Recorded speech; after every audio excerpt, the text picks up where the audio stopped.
Hello and welcome to Non-Stop Wrestling Chat. My name is Barry and this is your Impact Wrestling review. This is actually the fourth time that I've had to redo this because I've swore far too many times in the first minute of the video. So yeah, Impact was pretty hard to watch last night, guys. It wasn't the best. So before we get into today's review, guys, don't forget to hit like, subscribe and that wee beautiful notification bell. And thanks for all the new subscribers. I know there's been definitely been a few new ones over the past day or so. Honestly, guys, thanks for your support. Really, I don't know what else to say. Thanks for the support. Everything these are doing is making my day. It's literally making me happy watching the channel grow. So let's get into the Impact Wrestling review. So we had a little segment first with Demore, which was pretty anyway, then the first match was the Knockouts Tag Team Title Tournament match. Steels and Hogan versus the Sea Stars. Hogan and Steels picked up the win, which we would have imagined they would have anyway. 2.5 stars. This was a solid match, guys. Nothing special, nothing to write home about. Nothing really to be like, oh, this was great. But it did put the Sea Stars in a good viewing, if that makes sense. It did make them look cool, and I'm glad the way the match went down. It was pretty cool. After this, we had Ethan Page. Just so you know, guys, my notes are over here today. That's why I'm looking there. We had Ethan Page. He's backstage, and he walks up to Josh Alexander with amazing news. He says he's about to show Josh. Then he points up on his phone. Doc Gallows is out for 6 weeks, apparently. Page says somebody did him a favour. They kind of go on a little bit like that. Honestly, I added this in just for context, but it really wasn't anything special. Then we had the start of the wrestlers court thing, which was funny to look at when you're watching all these wrestlers sitting in there, but really was nothing special. The first part, Dreamer and D'Lo kind of got the comedy in there, didn't they? That was a bit hit, but it was nothing. It wasn't laugh out loud. It was maybe like a snigger here and there. Nothing great. Then we get Raja, you know I can't say that name, guys, you know, versus Suicide. So I gave this 2.5 stars. Again, solid match. Not even 1.5, sorry. Solid. It was a solid match. Had a good solid bit in there. It was a really short match. Nothing special. It played into the TGP being Suicide thing. Crazy Steve picked up the win here because Suicide got unmasked and it was him. I thought it was okay, but nothing special. And we got Kimberly versus Killer Kelly. I gave this 2 stars. It was only 4 minutes, but it did have a solid base.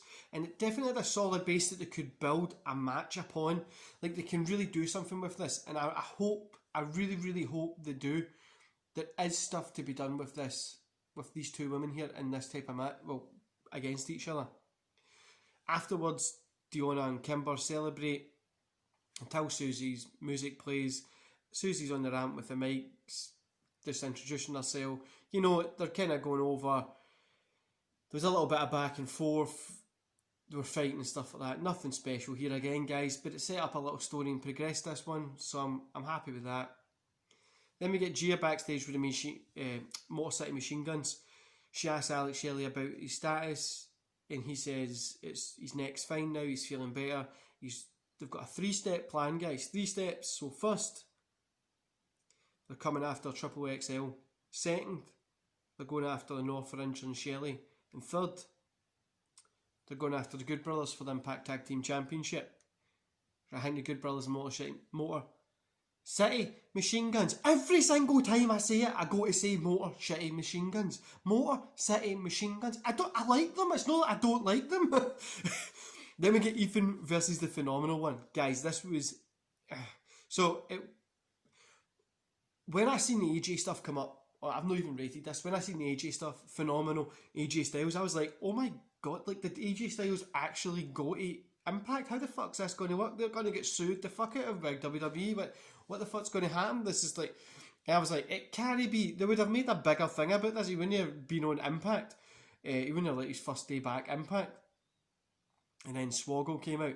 Honestly, guys, I know he did look like AJ, just a really miniature version of him as well, which was even more funny. But he picked up the win. I don't... no, I honestly, well, it was fun. It was funny, right? It really was. It was funny the fact that he does look like AJ, but it was more like tongue in cheek fun. It just wasn't. It's this kind of subpar comedy. It was through the whole night, really.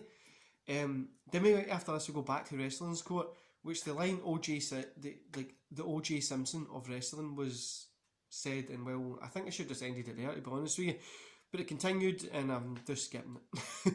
So we get Ba against Davari. Ba picked up the win by DQ because Joe Doring because he attacked, that was it. So Ba rolls out of the ring. Eric Young hits Davari with a pile driver. Young gets on the mic saying his purpose is clear, his vision's never been clearer. Then Rhino comes running out. He charges down to the ring, takes out Young. He brawls with Doring, but Young attacks from behind, and they beat up Rhino for a bit. Young says he warned the world that the world doesn't belong. That he warned the world, and the world doesn't belong to us; it belongs to them. Josh says them. The guy on the commentary says them, meaning Dory and Eric Young. I think we got it. Then we get the Impact World Championship match. Rich Swann versus Ken Shamrock. I gave this 2.5, guys, here. 2.5 stars. It's probably the best match we're going to get out of Shamrock, you know, given his age and stuff like that. It was good. It wasn't great. It was solid. It was more like psychological, which Ken Shamrock's got right down to a T anyway. So Swan picked up the win, obviously. After the match, Shamrock kind of takes out the ref. Callahan races in, picks up Swan and gives the kind of pile driver. Callahan goes under the ring for a bat while Shamrock holds Swan down. Then Eddie Edwards comes out.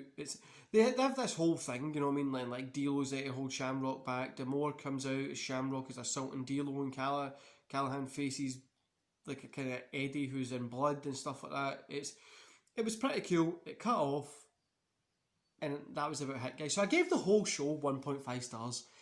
It was, the matches were okay, but Impact 2020 has been a good year for Impact.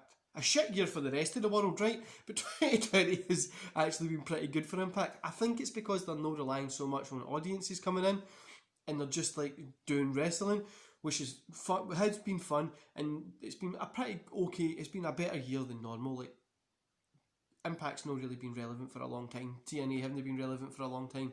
This was a dud. This was a really dud show. No, it was probably the worst Impact show of the year, or one of the worst. It wasn't the worst show of all time, but it was one of the worst Impact shows of the year. The AJ thing was kind of cheesy, didn't really work great. The wrestler's coat thing, the jokes would have went over some people's head. But like I said, Impact's had a hell of a run this year, so one or two duds here or there, I'm fine letting them get away with, but I hope this doesn't continue, guys. Also, I hope if you happen to see this show, right, if you happen to see me talk about Impact in this light, don't think I don't like Impact. I still do. Like I still like WWE. Fucking, even though they've had a lot of dud shows, I still watch it. I complain about it, but I still watch it. Don't think like me hating on a show means I don't like it, and you should definitely support and check out Impact. It gives the people that work in the business a bigger revenue stream, a place to go to, especially with WWE the way they are just now, and AEW being tied up. I've heard a lot of things about people saying obviously they care about you and stuff like that, but like it's a kind of boys club, you're in it, you're not. No, like there's a club that you're really in it, you're not. I don't think that's true, but I heard a lot of people saying that. There's a lot of people on social media like, is Impact even relevant? Are they still around? You know what, guys? That's like saying, is ROH still relevant? Is fucking any the play CZW, is fucking ICW, and it's in Glasgow, still relevant since they fucking sold out to WWE pretty much. Like, it's wrestling. Let's all just enjoy wrestling. We all have our favourites and have our dislikes. Like I said, this wasn't really good. I'm hoping AEW and NXT are a lot better this week, so it makes up for a pretty bad Impact. But yeah, guys, that's a review today. So I'm going to love yous and leave yous. And I'm going to join you tomorrow for the NXT versus AEW Impact review. Quick update on the watch-alongs. This weekend we have Fall Brawl as well. Fall Brawl will be Saturday. It'll probably be in 2 parts. Then it'll be Raw again on the Sundays always. And then Nitro will be on the Monday. So we've got a pretty packed weekend for watch-alongs. Yeah, I hope you enjoy them. And I'll see you tomorrow. See you later, guys.